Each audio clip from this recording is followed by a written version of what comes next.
इसके ख़ास तौर पे 3 मकसद थे।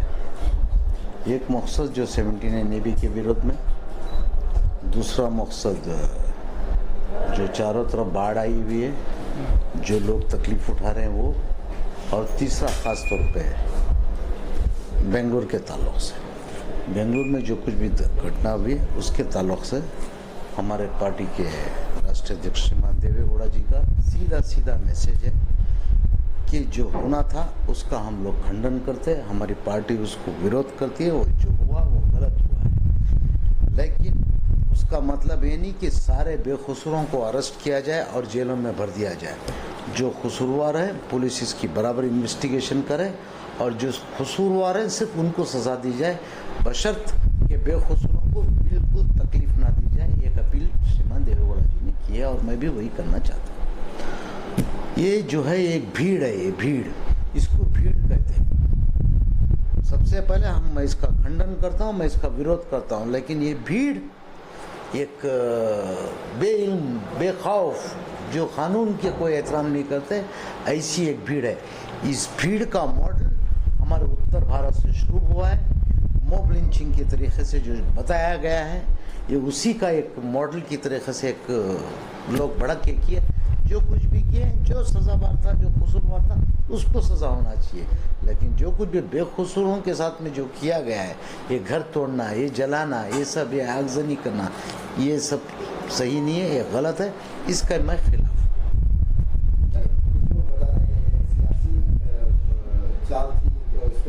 सर, मैं इसको कोई भी सियासी चाल नहीं कहता, मैं इस बशर्त इसको एक जाहिल भीड़ कहता हूँ, एक मॉब कहता हूँ, जिसको रास्ता बताने वाला कोई भी नहीं है। इसकी कोई लीडरशिप नहीं हो सकती ऐसी जहालत की। इतने लोगों कोई भी पार्टी की, कोई भी सियासी पार्टी की ऐसी लीडरशिप नहीं हो सकती कि किसका घर, कोई एमएलए का घर जला दे।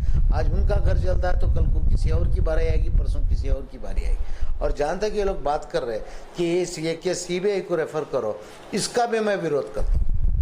मेरी मेंटेलिटी डिफरेंट है। मैं इसलिए विरोध करता हूँ कि कर्नाटका पुलिस पे हमको भरोसा रहना चाहिए, चाहे वो कांग्रेस पार्टी हो, चाहे वो बीजेपी, चाहे वो कोई भी पार्टी का क्यों नहीं हो, उनको कर्नाटका पुलिस के ऊपर भरोसा होना बहुत ज़रूरी है। अगर कर्नाटका सरकार ये सारे एक्यूज को पकड़ने में फेल होती है, नाकाम होती है, तो तुम सीबीआई को रेफर करो।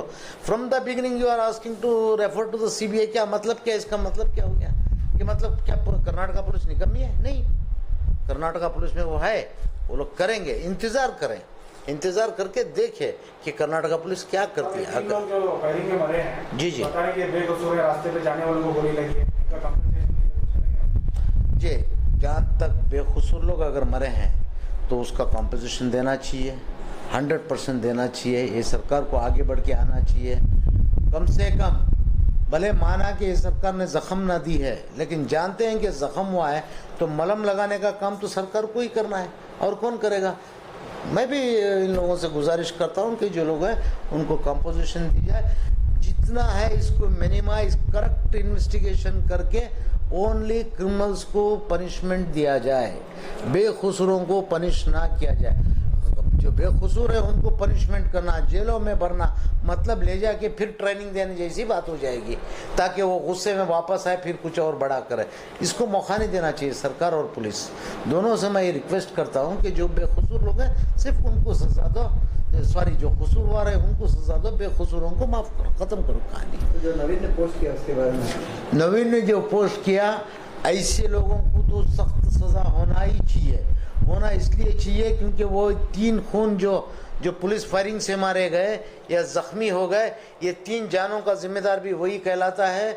और ये सारा जो कार्यक्रम जितना भी बना, इसका जिम्मेदार वो है। तो ऐसे लोगों के लिए स्पेशल सेल जो है हमारे, क्या करते हैं वो आईटी सेल, वो अलर्ट रहना चाहिए। वो स्पेशली जब ऐसे कोई नेगेटिव कमेंट्स करता है, नेगेटिव व्हाट्सएप देता है या नेगेटिव मैसेज देता है, तो उसको इमीडिएट अरेस्ट कर देते तो बात खत्म होती है। ये अरेस्ट नहीं करने की वजह से तो बात बिगड़ गई। तो इसके लिए जो आईटी सेल है वो लोग को इसके मतलब स्पेशली क्या बोलते हैं, साइबर क्राइम का एक सेक्शन होता है पुलिस में, वो लोग स्पेशल नज़र रखे रहना चाहिए। ऐसे लोगों को इमीडिएट पकड़ के अगर दबोच देते हैं तो ऐसी घटनाएं नहीं होंगी, जब तक मैं समझता हूँ आगे। सर पुलिस की पूरी नाकामी को मैं इत्तेफाक नहीं रखता। ये जो बात है कि पुलिस पूरी तरह नाकाम है, ये नहीं कह सकते हम लोग। पुलिस देखिए, कोई चीज़, कोई प्लान होता है, कोई घटना होने को जा रही है तो पुलिस उसके लिए कार्रवाई करेगी। लेकिन पुलिस कितनी थी, पब्लिक कितनी थी? पुलिस भी तो एक मशीन नहीं है, पुलिस भी तो इंसान है और उनके लिए भी कुछ ऑर्डर्स हैं। वो ऑर्डर्स के तहत ही उनको पुलिस को काम करना पड़ता है। ऐसा नहीं कि लॉ एंड ऑर्डर को छोड़ दो, ख़त्म करो, अपने हाथ में कानून ले लो। वो तो पब्लिक का काम है, पब्लिक ने कल वो की है। लेने में काफी ताखीर करी है, एक्शन लेने में। देखिए, आपका कहना है कि कंप्लेंट लेने में काफ़ी देरी कर दे। अगर उसी वक्त उस एक्यूज को, जिसने भी पोस्ट किया, उसको लेके आ जाते, अगर पुलिस के सामने ये पब्लिक मार देती तो ये सारा इल्ज़ाम फिर भी पुलिस पे आता।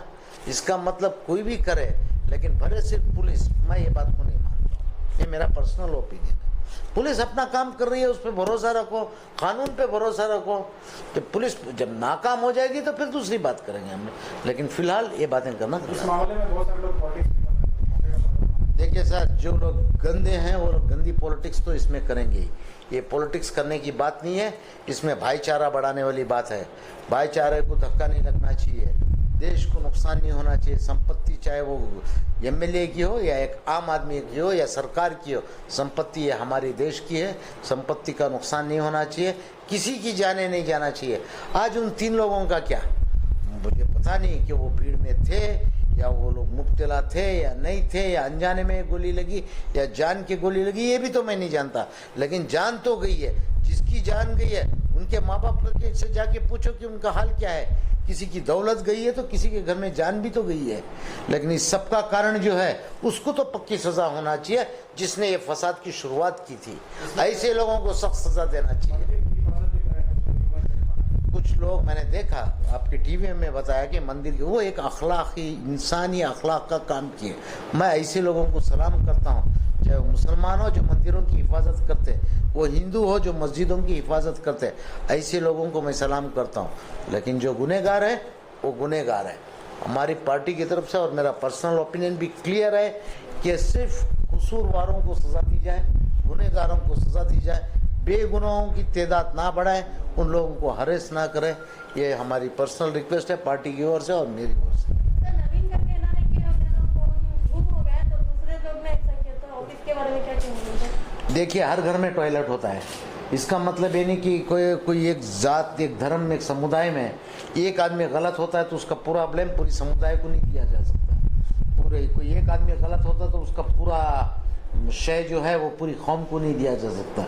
तो इसमें कम्युनिटी की बात नहीं होना चाहिए, ये पर्सनल लोगों की बात होना चाहिए। ये भीड़ और एक व्यक्ति के बीच की लड़ाई है। ये मैं इसको ना सियासी लड़ाई समझता हूँ, ना ही ये जात वाली लड़ाई समझता हूँ। मैं इसको इतना ही समझना चाहिए कि ये एक नालायक की करतूत की वजह से ये गुस्साई भीड़ ने भड़क के ये काम किया गया है। तो उसके और इसके बीच की लड़ाई है, इसको कोई और रंग देने की ज़रूरत नहीं, जहाँ तक मैं समझ रहा हूँ।